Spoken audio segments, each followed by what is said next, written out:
Hello, hello. Hey guys, thank you and welcome for tuning in for another episode of the Gedunk podcast with me and Bobby.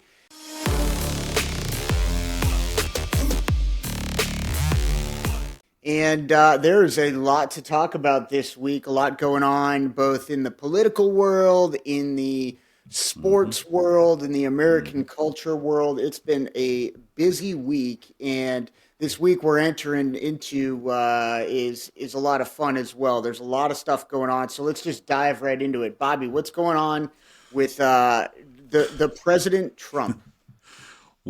So there are rumors that are circulating around D.C. that President Trump here in the next few days is going to invoke this thing that's called the Aliens Enemy Act of 1798. Let me give you that year again. The 1798 Aliens Enemies Act. Yep. Why is this a big deal and why should you care? Well, in 1798, the president was John Adams. Now he's one of my favorite presidents. You like it? He, Wait, hold on. I got to pause right there. yeah, John Adams was a crap president. John no, Adams was terrible, man. He was no, absolutely terrible. He was no, and that's hard for me to say as a New England guy. But John yeah. Adams was a terrible president. John He Adams helped establish what we know as the Constitution of the United States. sure He before he was the was one president. that defended the British soldiers during the Boston Massacre. So, Before he was and president. he caught hell for it, but he was like, if we're supposed to be a society of rules and laws that are fair and equal for all, it must happen. He helped recreate the United States Navy, right? With the Naval Act, and then the man tried to practice what he preached, right? And he did in my opinion, the most important thing in American presidential history when he lost to his political rival Thomas Jefferson. Instead of doing what European kings and everybody had done at the time, he did not try to fight the results of the election. He turned over the keys to the new White House to Oh, Thomas come on, Jefferson. Bobby. That's overrated. There's no way Are we'd you ever kidding? not have a there's no way we'd ever not have a peaceful transition of power. Wow. I mean, and we did until 2020. And this is Yeah. my point. The one time that it had to do, the one time the entire world looked at this new country called the United States, they said, "Oh my gosh, we know these two guys hate each other. There's no way he's going to willingly give up power." And that's exactly what John Adams did. Gave it No, up.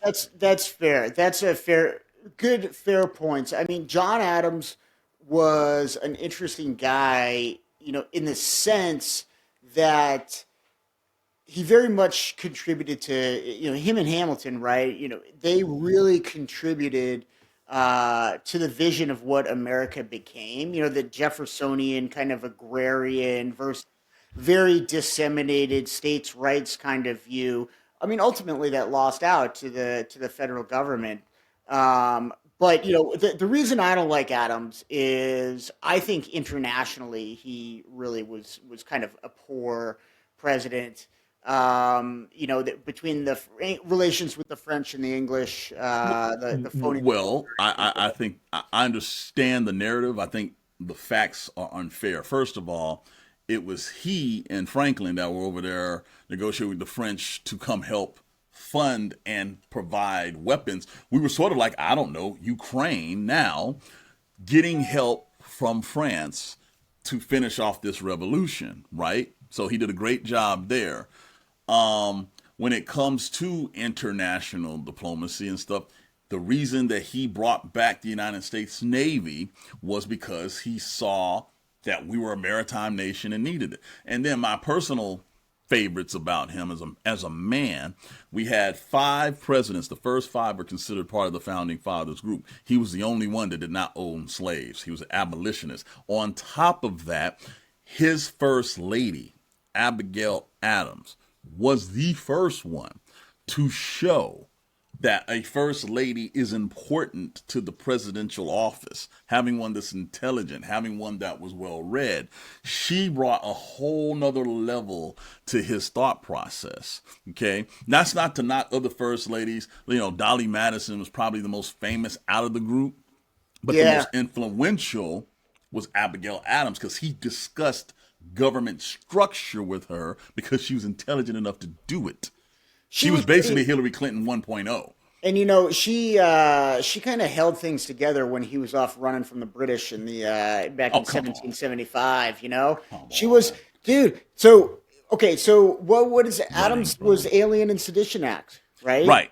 So let's lean into that Dive into it. and Yeah. why So it matters to you tell today. me more about this. So bottom line is, America thought, ironically, they were going to get into war with France. This is post-French Revolution, Napoleon Bonaparte. All this stuff was happening in France in this short, concise time period.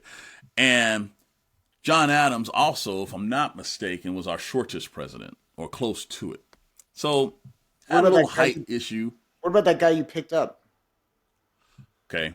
President Bush was taller than John Adams. Anyway, moving on. The thing is, one of his personal shortcomings was he was very, very sensitive to personal criticism, right? And Yeah. so in 1798, he had Congress pass the Aliens and Sedition Act. And then in the Alien and Sedition Acts, there was one specifically, the Alien Enemies Act, where they thought it would help dissuade espionage and internal sabotage within the country because of the war that they thought that was coming. And the key thing about the law is it was about nationality. If you were French, they were like, you got to go. If they suspected you of being a spy. If you were British, you got to go. It was pretty ridiculous when you thought about it, because a lot of the Brits and the French that were here had been here literally when the country started, right? And so they're like, hey, if you say anything, this, that, and the other, it gave this broad authority to interpret what someone said as damaging to the nation, right? And so it really wasn't used until the War of 1812. Now, Yep. the Brits came and burned Washington. They did all these things, and they implemented it then during an actual time of war on American soil, right? We didn't see it again until World War One. World War One, once America entered the war, Woodrow Wilson, who wasn't the most racially progressive man we've ever seen, far from it, literally sat there and said, Austro-Hungarians, Germans, anybody that's associated with that Entente, you got to go. And many were arrested and held. And here's the key thing about this law: no due process. No due process, no timetable to quick expeditionary trials, etc. It really became famous because in World War II, Franklin Delano Roosevelt, he didn't implement the act, but he used the act as the basis for his famous executive order that interned Japanese Americans and took their property, took their land, took due process, and said, you, by the fact of your ethnicity, the fact that you're this ethnicity, are a threat to the United States. His wife, Eleanor Roosevelt, was like, no, this is wrong. He ignored her. Okay. Yep. He created that executive order, and it was so egregious that in 1988, the United States formally apologized to Japanese American citizens that were still alive, actually gave them a cash payout as an apology because it was such a blatant disregard for their citizenship. Oh, and by the way, while the Japanese Americans were being interned, they were still signing up, fighting the war against Japan.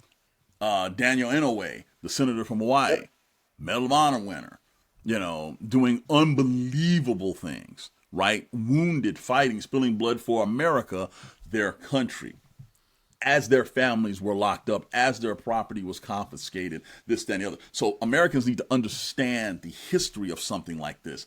Major conflicts, it's almost like we lose our minds when it comes to what we say our values are because of fear. So let's fast forward to 2025. We have now a president who has not made it a secret. The more dark your skin, the more he has a problem with you. Now, the Hispanic community in America, right? Let's give a little historical background on this. Many people are like, oh, they crossed the borders, blah, blah, blah. But in reality, the border crossed them. Before we had what we call sea to shining sea. Mexico, the country Mexico, went all the way up to the Canadian border in some Sure. in some portions of the United States, Yeah. right? Okay, which meant Why their it's called San citizens, Francisco, man, and not Smithtown. right? Yeah. So, and so you have Hispanic, Latino Americans that have been American longer than a lot of, quote, Caucasian Americans. Sure. Period. They were here, right next to the native indigenous population. Here, the border shifted on them. Okay? Now, what you're dealing with is people simplifying things without understanding the complexity of history, sitting there saying, okay, that person's brown, that person speaks with an accent, obviously they're an illegal immigrant, which is, to be completely blunt and honest, what President Trump really subscribes to, right? And Yeah. so now, real quick, he is using these archaic laws that were created over 200 years ago, where there was no recognition of human rights by an entire world. There was no recognition of international world order and how those things are. And he's trying to apply it here by saying the illegal immigrants coming here are an invading force to the United States. And he's trying to use a law that was designed to go against the citizens of other nation states against just people showing up trying to get a better life and Yeah. treating them almost like prisoners of war. Yeah. I mean, the this stuff is disturbing, guys. I mean, so the Alien and Sedition Act. So a couple of things. People who know far more than me about constitutional law have told me that it's unconstitutional, right? It would not survive a challenge to the Supreme Court. Nope. Even at the time when they passed it, it was very widely criticized and condemned, really. Protests in Kentucky and throughout the South, this is the Federalists trying to get rid of their political opponents and things like that. So then you got to ask yourself, so one of two things can happen, right? Trump invokes this act. He decides, hey, we're going to take it to the Supreme Court. The Democrats or the ACLU or whoever it is challenges it. It goes to the Supreme Court. The Supreme Court either says it's unconstitutional and, well, we'll come back to that in a second. The Supreme Court says it's constitutional, go ahead and do it, right? That's one possibility. Seems like that's probably unlikely. When you look at the Supreme Court, yes, it's a conservative court. Yes, it's a 6-3 court, but there have been even stuff lately that have gone 5-4 sort of for the small d Democrat side. Both Roberts and Amy Coney Barrett have shown that they've been willing to kind of vote, at least if not the way we would prefer that they vote on issues as members of the center or the center left. They've at least shown a willingness to not be crazy like Sam Alito is. But if they say this is unconstitutional, what does Trump do, right? I mean, Trump, what is it Stalin said during World War II? The Pope condemned him or something, and he was like, well, how many divisions does the Pope have? Exactly. So does Trump just tell the executive branch that we're not complying with an order from the Supreme Court? And it mobilizes the military to be used domestically. And guys, this is this is the Rubicon, really. Yes. We're at the edge now, and so you fall into the Andrew Jackson conundrum. So for those that don't know, again, I hammer this: the first time the chief executive of the United States, aka the president, defied the judicial branch at the highest level, the Supreme Court, was the Trail of Tears that happened when Andrew Jackson was president, where they said we have legal treaties. The Supreme Court said there are legal treaties with the Native Americans here in Georgia in particular, and they are to keep their land. And Andrew Jackson famously said they've given their ruling, let's see them enforce it. And then he mobilized the United States military to march them by foot from Georgia to Oklahoma in what's called the Trail of Tears because so many died. It was basically a genocidal moment that was executed by the United States, the President of the United States, and carried out by the United States Army. Yep. So here we are again, almost 200 years to the day, because I want to say that was like 1830, maybe 1831. Don't quote me on that. But here we are, same situation. You have a law that was completely outdated. Most constitutional scholars believe it's completely Right. illegal, but it's never been challenged to get to the Supreme Court because it hadn't Right. been used, because it's so archaic and people recognize it's just flat wrong. So it's still on the books. He's dusting it off and he's like, we're going to go after these people. And when we say nationality, replace that with appearance and ethnicity. We're going to go after brown people who, by the way, are desperately needed to keep the economy afloat, desperately needed to keep Nebraska from going bankrupt in 6 months, apparently, because that's a thing. All of these things are happening right now, and it's being done under not just archaic law, no check or balance from Congress, because apparently they don't care, and you're going to put a lieutenant colonel in a situation where he has to ask himself, I just saw the Supreme Court rule and say that this is unconstitutional, but I'm getting orders from the Secretary of Defense telling me to make my unit go and just go in the streets and round up Lieutenant these Colonel, people. you're going to get a Lance Corporal who Yeah, has to make yeah, a decision. yep, yep, No, I think I am not an alarmist.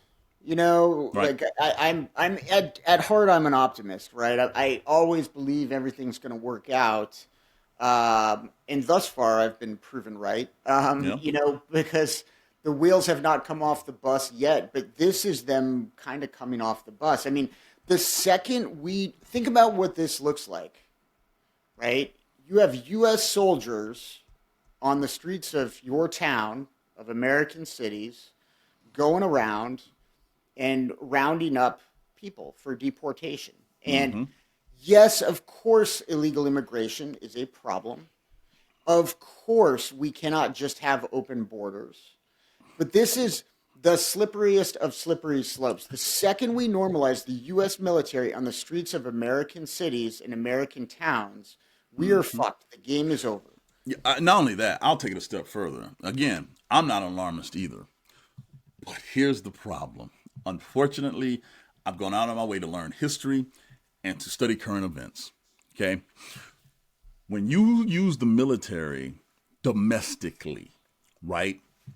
And when you do it in a situation where, let's say, the Supreme Court says it's unconstitutional, you defy the checks and balances and you go with the might makes right principle Oh, in 100%. your nation, Yeah. all hell breaks loose. Because today it can be those brown people over there that speak a different language. Tomorrow it could be, oh, that same-sex couple over there. I don't agree with that. Go after them. Then the So, next day it could be this guy who practices this religion right here. Military, go after them. And if the oh, police and the 100%. local law enforcement don't do what you want them to do, military, go replace the local law enforcement. This has happened in countries all over the world, people. This is not an exaggeration. We've seen it. The United States military has had to deal with that and operate in those environments where that happened. What do you think the Taliban was?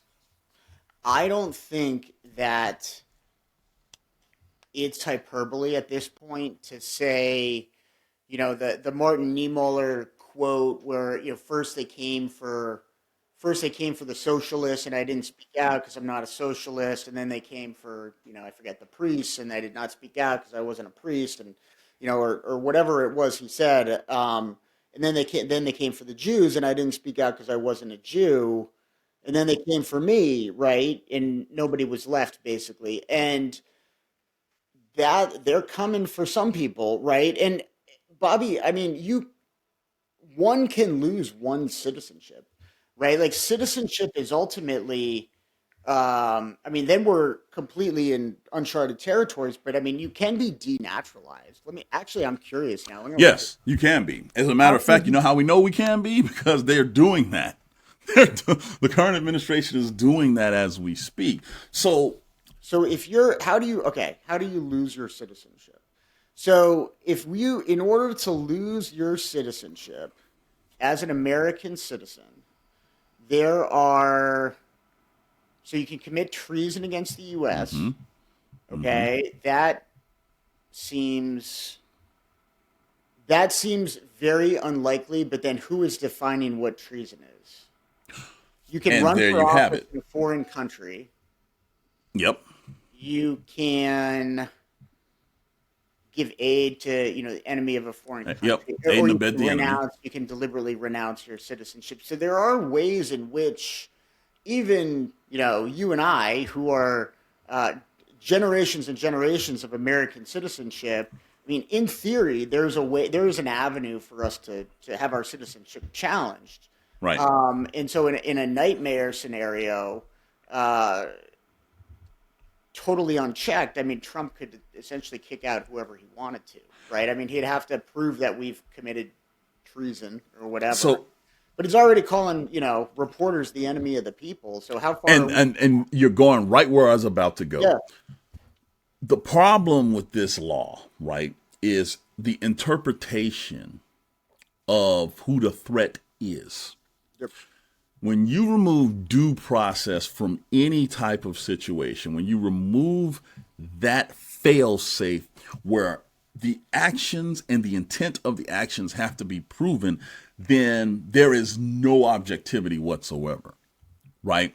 Now you're living in the quote banana republic because the most powerful person solely will dictate who that is. It could be enemies of the president. It could be enemies of the president's granddaughter. It could be whoever the hell they want it to be without that process. And so here we are today. Like I said, they're targeting quote illegal immigration unquote. And the reason I say that is because you're also dealing with a system that has been strategically created to delay asylum seekers, to delay people who try to do it right. It should not take a decade if you do it the right way to get citizenship or even a green card to come here, but it does. Compare those stats to other Western nations, right? And you're sitting there in one half saying, well, if to be honest, if you win the vagina lottery and you're born here, you're more American than that foreigner that came, signed up and served in the military, and then magically we expeditiously move your citizenship paperwork through because you're willing to take a bullet and die for this country, right? While people still question your devotion, while the cat that won the vagina lottery sitting on the porch waving their little flag, don't tread on me, is going to criticize you just because of your appearance and your accent. This is where we are.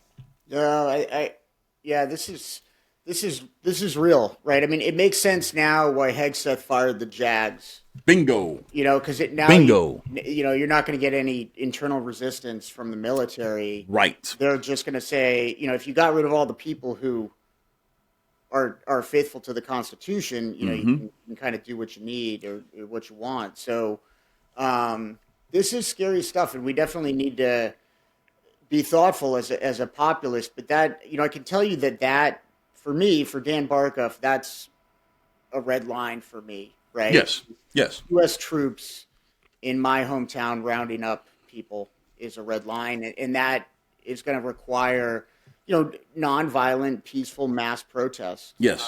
Yes. Like, Like a mobilization that we haven't seen before. Now, when these acts were originally proposed and passed, there were protests then. yeah, Because the mindset was, what the hell did we just fight this revolution for? You had Revolutionary War vets looking around like, how's this any different than if we would have yep, said that about King George III? yep, How? yeah, Why? And so understand the context of when this law was passed. Fast forward over 200 years later and look at the landscape of the world and of the country. America became exactly what they said, a country of immigrants. yep. And we have selectively picked and choose which one is cool to be, which one is the scapegoat throughout our history, right? Which is why this law makes no sense on its surface. But most importantly, when you remove all of the judge advocate generals in the military, before this kicks in, it shows pre-planning and it shows a systemic weakening of the institutions that would probably say that's illegal. Yeah. It's calculated. Okay, we know we want to use military troops to remove illegal immigration or illegal immigrants. We're doing it on purpose because it's not enough to put those immigrants on a civilian plane and fly them back to, I don't know, Venezuela, Colombia, like they did. No, we want them on C-130s, KC, K9, all these other different military craft for the visual, the intimidation of. But Bobby, it's not even just it's literally not even just illegal. No, and right? that's the last point I was going to bring up. If you have a green card, you're here legally. You're legal. You're And legal. And now I can hear people. What's the kid's name from Colombia? Right. That just right? got. He was here legally. He was Now, here legally. what the opponents will tell you, Dan? Let's play devil's advocate. Well, that green card is based on the United States saying that you're legal to stay here. That can be changed at any point. Okay, got it. But here's the thing. We've seen the reports of veterans, American citizens who have been accidentally detained at the same time. And what's interesting to me is no public apologies, no public acknowledgments, none of that, because they don't want that stigma. The reality of it is you're not going to go and raid a place like in my backyard that's basically majority white or majority black, right? Looking for these people. You're going to specific areas. You're targeting specific people that sit and fit specific profiles. And what's scary about this is right now, it's not about even legality. It's about appearance. That person looks like they may be illegal. Where are your papers? Sure. Where have we heard this before? Where have we heard this before? Yeah, right? And we still have people alive who actually remembered and went through that nonsense. Yeah, and there so are Holocaust survivors still around. Holocaust survivors. And here's the thing. It wasn't just Holocaust survivors. That mentality spread all over the world. You go to some places in Africa, post decolonization, between ethnic tribes, same shit, different day. And you're telling me here in the United States, we're going to put this Alien Enemies Act in, and I get to tell you who the enemy is. Yep. Without due process, without any type of penalty, without even legal representation when they come get you or subject you to it. It's the most un-American thing ever. And it's all cool when it's not you. But when it becomes you or your neighbor or your family member or someone you work with, then all of a sudden you're going to have a problem with it. We're seeing this right now real time. I'm watching red districts have town halls and they're dogging these Republicans because now they're affected. The veteran has been fired from their government job, right? They're illegal. The undocumented workers that they're concerned about have now vanished because they don't want to count, and your business is about to fail. Now, all of a sudden, you care because it's you, but you should have cared when it was somebody else. And this goes back to what we talked about last week, Dan. The best society, their primary thought process is not how it affects me, but how it affects other people. It's something that should be stopped because it affects that person. And then eventually it's going to affect me too, right? And having the foresight to see that. This right here is the slipperiest slope that I have seen since the new administration's come in. Because when you train a military to do this and tell a military to do this, there's no fail-safe. It's the most threatening thing that's occurred in our lifetime, for sure. Easily. Yeah. Easily. The fact that they had to do the research and dig it up and find it, I'm like, wow, that's diabolical. That's like comic book supervillain type shit. I think it's worth mentioning, like, we're not even 2 months into this shit. No. And already we're rounding up people with the U.S. military in American streets, and including people who are here legally. It's a psychological attack, Dan. So again, even the ones that aren't military, what are these people? What are these ICE agents? What are these people wearing? They're wearing military fatigues, Kevlar. I mean, looking like they are. Heck, you walk the streets of Iraq. You know what I'm saying? Like it's Kandahar or wherever, and you're just like, these are domestic enforcement agencies. Right. I mean, some of that is the culture, and I've talked about this and written about. We have this, lionization of the military culture and military aesthetic. Really, it's not even really the culture. It's the aesthetic. It's Yes. people dressing up, playing. It's people playing dress up, right? That's what they. I think it's hilarious and sad that I can drive 10 minutes to a gun store and have essentially the same kit that Yep. I've had in Yep. Iraq. I could have the only thing I couldn't get for a couple $1,000 is probably an encrypted radio. Yeah. Other than that, I could have literally everything that I could have the same primary, same sidearm, all the same optics, high capacity bags, body armor, night vision. Certainly get a tourniquet, all that stuff. I could have everything that I carried in war, minus probably the encrypted comms version. It is so, it's almost like the cats that love doing this. It's like it's small dick energy, to put it bluntly. These people are You know, fucking nerds. If you spend thousands of dollars on body armor so you can dress up like you're in SEAL Team 6, you are a fucking dork. You're a dork. That's it, man. Like, you are a LARPer dork. I'm sorry. yeah. Do something else. Go to a jujitsu class. Join a men's softball league. Don't be a nerd who dresses up like a LARPer. It is Yep.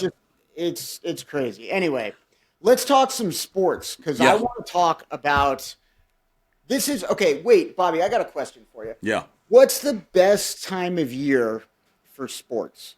Because I've got two. I'm gonna say probably October, but I think we're Yep. real close to this being the second best time. Yes. What I do you was think? I was literally going to say the end of October and the beginning of April.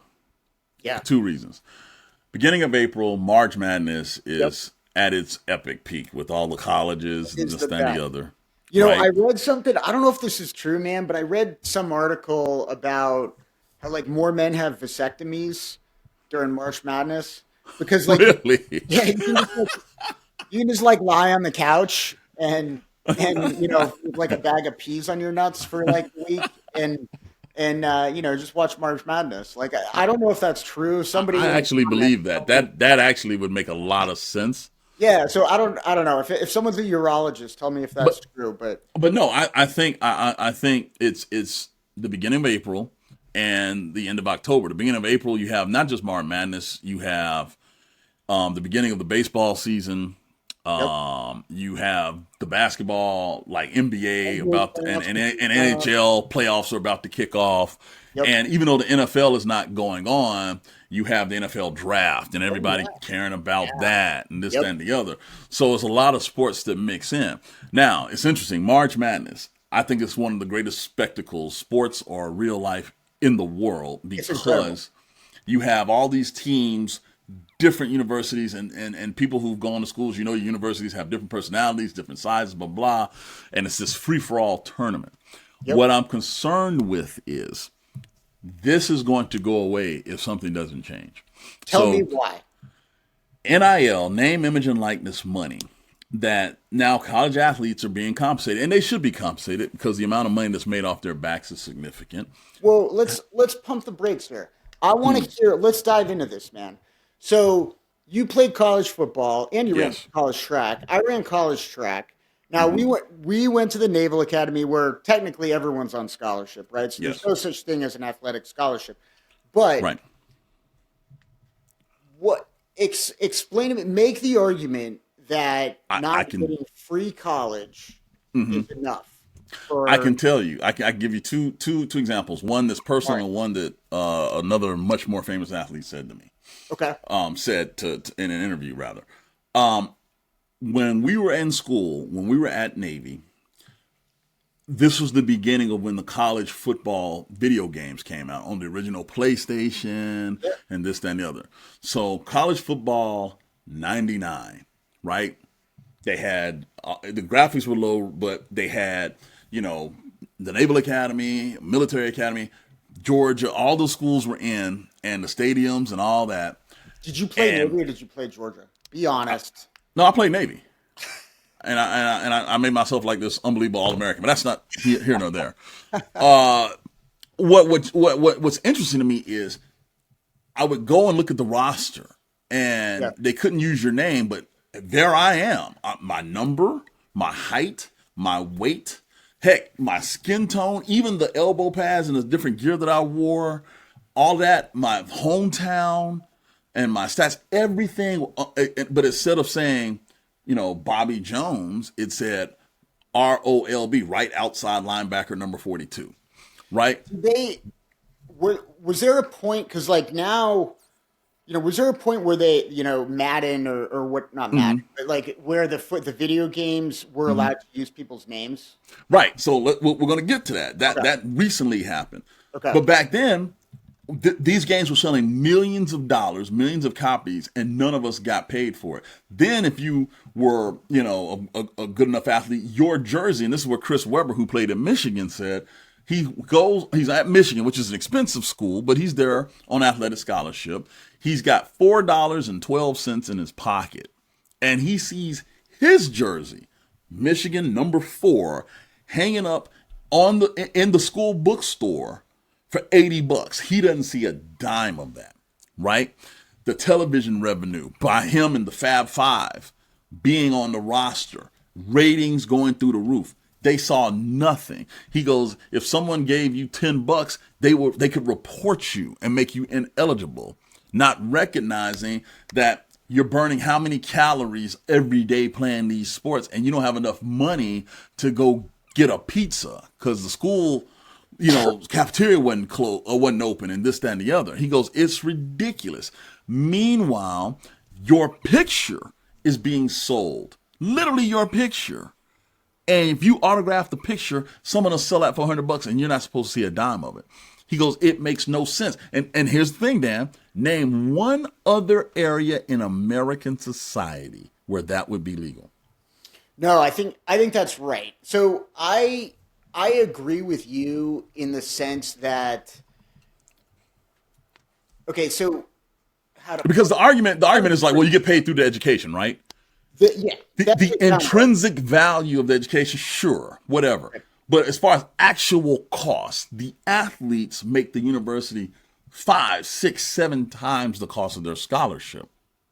You know what I'm saying? So like the famous argument that they say of we should care more about the chemistry majors. They don't have that. They don't get that kind of treatment. And who was it? Was it Bear Bryant that said, well, let me see 80,000 people show up for a lab to watch? Yeah. Right. I mean, this is true.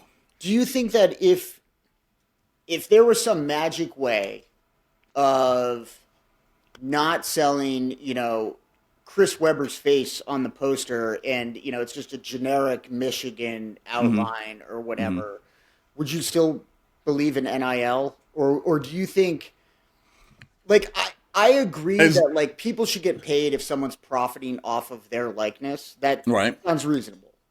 Right. But if I sort of don't think you should get paid for your labor, if that makes sense. I hear what you're saying, but here's my thing. It's the individual athlete that gives the labor value. For example, prior to 1991, when the Fab Five showed up at Michigan, using them as the example, a Michigan number 4 jersey would have just been $20. The day after Chris Webber and Juwan Howard and those guys showed up, that jersey went up 4 times in cost. Okay? The fact that the television deals that have completely reshuffled college football and their conferences matter is because here's the thing. 2 conferences, the Southeastern Conference and the Big Ten, have proven by the athletes they were able to recruit that they have a higher monetary value than the Atlantic Coast Conference, the Pac-12, and all these other conferences, solely because of the athletes they pick. Let me tell you something. Historically speaking, there's nowhere in the world, the South, as in where the SEC is, to include now Texas and Oklahoma, should have more monetary value as a property, an intellectual property, an IP, than up north in the North Corridor where you live, right? Maine, all the way down to New York. No way. That's why the Ivy League schools are the Ivy League schools. That's why the largest media market is New York. There's no way. But that's exactly what has happened, because the quality and the level of which football in particular, and now basketball, the SEC looks like they're going to have 14 teams in the damn tournament. 14 teams out of like 16, right? Would you pay? Yeah, I don't even know what they're doing. Are they paying non-money sports? If you wrestle for So, Iowa, and this is going back to my original point of why college sports may be in trouble in the NCAA tournament, may become a thing in the past here if nothing changes. You only, if you go to a regular university, right, a state university like UGA, where I'm working on my master's, UGA's two primary revenue generating sports are football, which obviously, men's basketball. Those are the two. Most schools have two primary revenue producing sports. Some may have three. So, for example, Duke basketball, Duke football. But Duke basketball makes more than Duke football based on its history.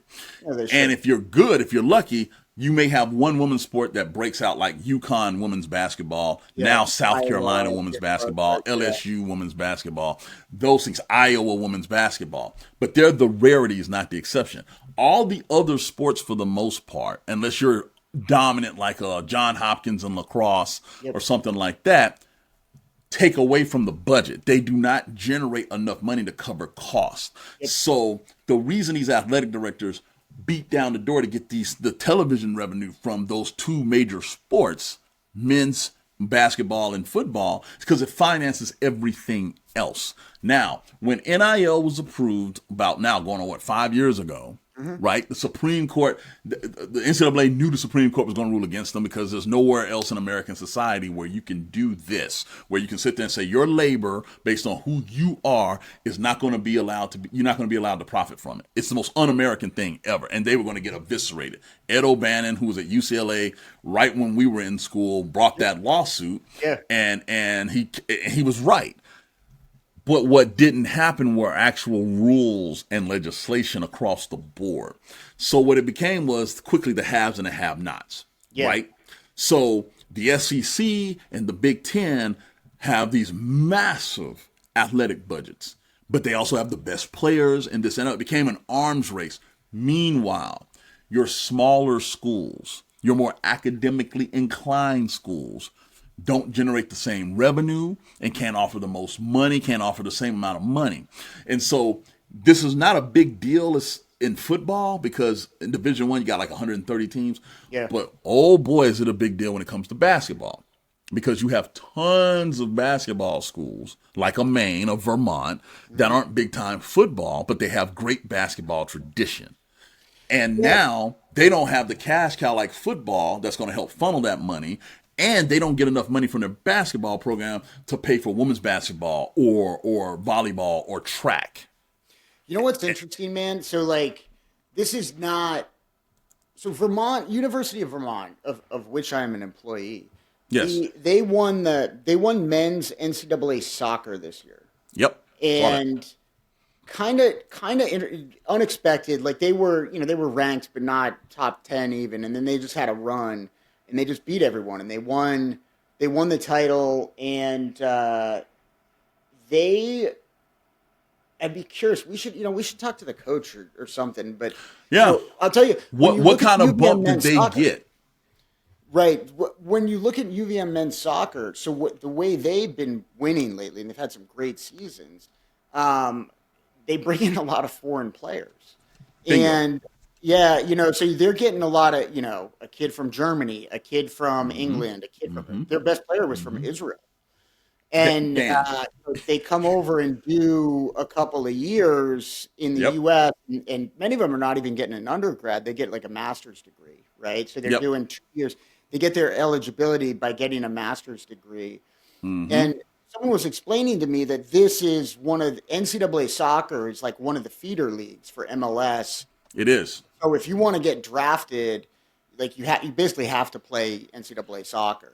Yeah, they have a special draft for them. MLS calls it the Super Draft, because MLS is having to figure out how to deal with the international transfer market and then try to develop players in America, because Yep. we're the only ones that do this college sports thing like we do, right? Right. It's interesting that you mentioned this because from a financial standpoint, Dan, the reason why I'm worried about the tournament going away is because when I say smaller schools can't compete, when you go to recruit kids out of high school now, they have agents. Yeah. They have agents. Right. 15, 16 years old. They have agents. And it's two things. It's not just recruiting a kid now that they're good enough to get into your school academically and obviously the athletic talent. But now you got to negotiate the terms of money of which you're going to play. This is why Nick Saban retired. Yeah. He's like, I'm not dealing with this bullshit. And I don't blame him. There's a happy balance. And this is where I get upset with both the NCAA and the United States Congress. The United States Congress should be the ones acting on this if the NCAA doesn't. Here's why. We're talking about intra state commerce. You're talking about hundreds of schools in your state university systems and the transference of thousands and then millions of dollars going between state lines. So if I'm a guy that's from Georgia and North Carolina offers me a scholarship like they did way back in the day, and I go to North Carolina and I'm getting paid $400,000 to play football there, that's $400,000 that I pay state taxes on in the state of Georgia that's generated in North Carolina. However, Georgia just introduced a law that may blow all this up because we are saying, because again, University of Georgia, go Dogs, we don't want to tax your NIL money if you play football or play sports here in the state of Georgia. It's a huge economic advantage. And we're like, we know. You guys should pass a tax if a Georgia kid goes and plays for Alabama. Like something. Which, hold on, why are you joking? Will be the next iteration in my mind. Wow. So think about it. Yeah. You'll be able to use the tax system to entice 16 and 17-year-old kids to go play sports in certain areas. Right? I mean, I just pulled up the NCAA men's ranking. So we've got Houston, Auburn, Florida, Alabama, St. John's, Michigan, Tennessee. That's a lot of SEC for basketball. Damn right it is. You know? Damn right it is. And this is the irony. The irony of it is the SEC schools, look at what their public schools for high schools, what their rankings are nationally. They're in the bottom third. Yeah. However, the amount of money spent at the college level, collegiate level for athletics, the rankings of their teams, both in football. And here's the thing, it's football, obviously, but now basketball, like I said, 14 teams may make the tournament out of the SEC. Yeah. Baseball, look at your last 10 World Series winners in the College World Series. Gymnastics, look at all these sports. The SEC, the South in general, if you count like Clemson, Florida State, all these other schools, just the South, This is where they put the line in the sand and say, this is where we're going to compete with the rest of the country. And again, going back to what I talked about in one of our earlier episodes, this goes all the way back to the Civil War. Yeah. Because when all of this started, it was the Northeast corridor that dominated. The national powers were Harvard, Yale, Princeton, this, that, and the other. But the second Alabama won that Rose Bowl in the 1920s, everything changed. Because it was the first victory the South had over the North, and it spread like wildfire. And now 100 years later, here we are, where we're talking about millions of dollars to high school kids with tax breaks to stay in. And if you are, I don't know, Loyola Marymount, or Vermont, or Oakland in Michigan, and you're trying to compete in the NCAA tournament, good luck.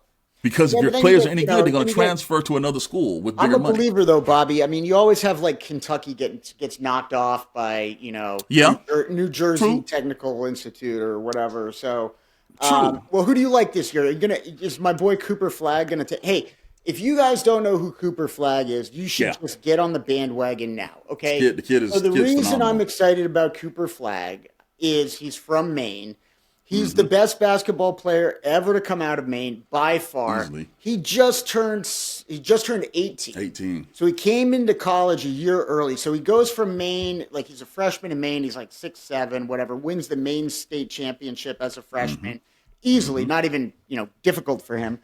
And transfers to this high school, this feeder high school down in Florida, one of the big sports academies in Florida, signs with Duke, goes to Duke, and has had a pretty darn good freshman year at Duke, averaging, 17, 18 points a game, 10 boards, bunch of block shots and assists, and will probably be the number one pick, but certainly like a top 3 pick in the draft. Mm-hmm. And Oh, he's the number one pick, dude. And he's the cracker, number man. one pick. So, Bobby, here's my question for you about Cooper Flagg, and it's related to Cooper Flagg.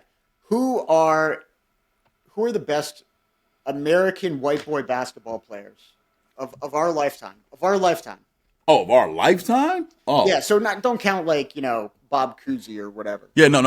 Well, number one, to me, it's not even close. It's Larry Bird. It's got to be Larry, right? Right. And here's the thing: growing up an Atlanta Hawks fan, the man was our personal with tormentor. Dominique, man. Him and Dominique going at it, and it just wasn't good enough. Larry Bird, and everybody talks about his skill. It's not even the skill with me with Larry Bird. The absolute audacity of this man. He would talk trash to you and say the most ridiculous things. Dominique talked about how when he came in the league and he's like, yeah, I'm going to get up on some Larry Bird. Larry Bird said, young fella, I like your style. I'm going to tell you what I'm going to do. I'm going to help you out. I'm going to tell you exactly what I'm going to do. I'm going to run down to the baseline. I'm going to come off this screen. I'm going to hit a turnaround jumper. It's going to be right in your face, right about 20 feet. And Dominique, fresh out of Georgia, was like, are you kidding me, dude? I'm an athlete. 3 syllables, athlete.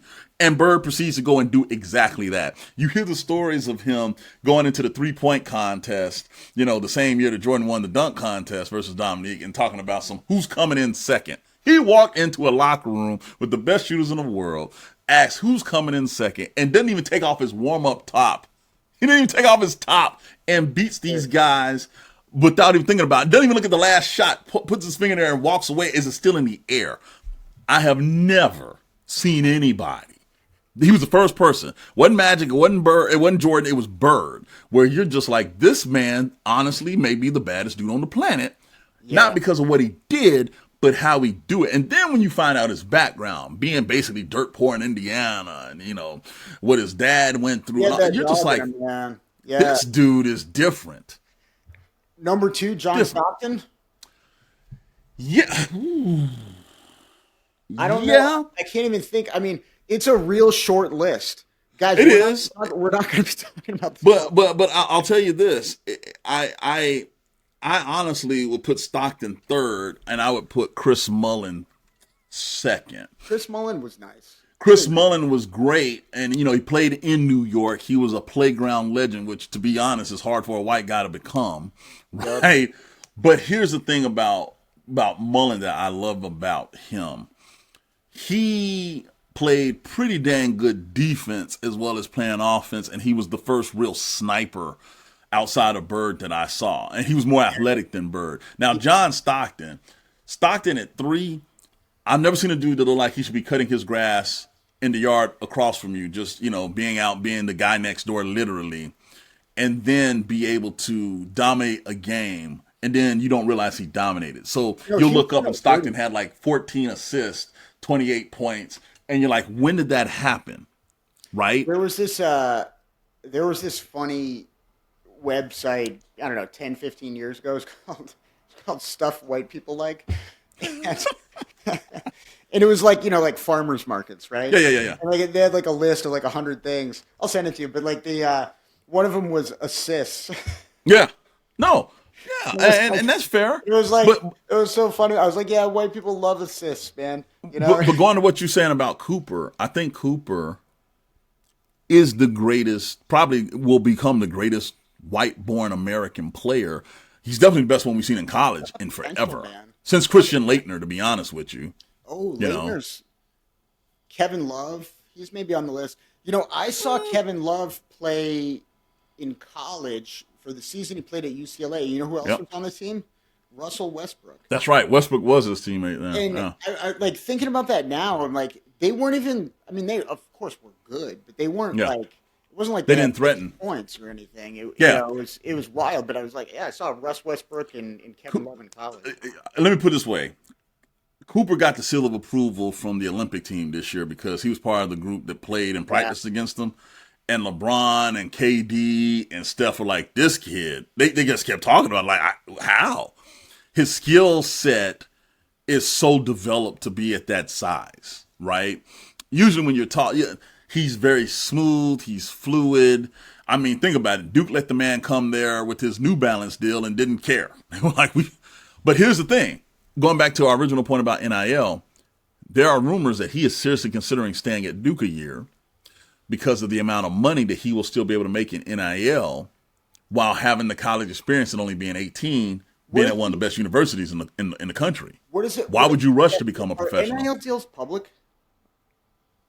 Duke is private. No, sorry. Are the deals public? Like no. They're typically not, but they usually leak out. Yeah. But also Cooper has that New Balance deal too, right? So it's not like he is stressed for money. Yep. And that's the other difference now. You had guys that were trying to get to the league because their family's financial situations were just so bad. Yep. Right? And it just goes to show you supply and demand. Athletics are one of the few things in American society that bring us together. Even if we create little rivalries within it, we all watch it, right? And so when you have athletes that are good enough to transcend and change things for your team, you're willing to do whatever it takes to keep them. So imagine you're a college booster. You went to your university and you can, hey, this kid can stay another year if we raise $12 million. You have the money. You want Duke to return to being the national champs, which they have a good shot of doing. Who do you got this year? What do you think? Whew, I hate to say this, but it's going to be either Auburn, which as a Georgia fan is like sacrilegious for me to even say that, or Alabama. Dude, Auburn, man. Auburn played Vermont this year, back in November, and they beat them by like 50 points. Dogged them. I remember. It was like, oh, Auburn's pretty good. Well, yeah, I mean, and again, what you find about people in general is they will support a winner.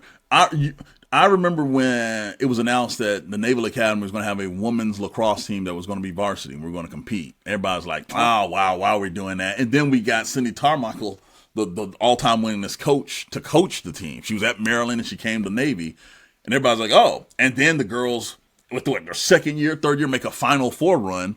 All of a sudden, them checks from them boosters started getting written. And they're ranked right now in the top 20.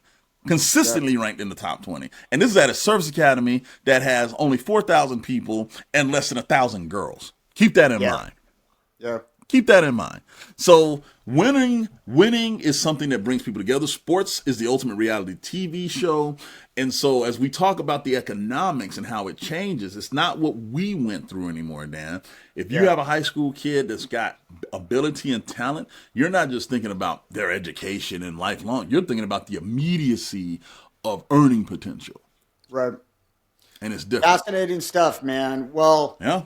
Folks, we're going to end it there, and thanks for listening. As always, keep your eye on the Gedunk podcast, and keep your eye on what is going on in your country right now, because things are getting serious around here. And if the U.S. military is patrolling your hometown and rounding up people, that's something that really hasn't happened before.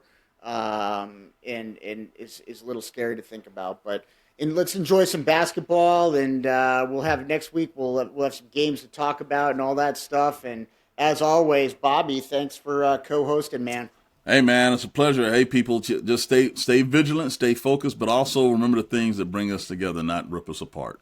Absolutely. Awesome, guys. Have a good week.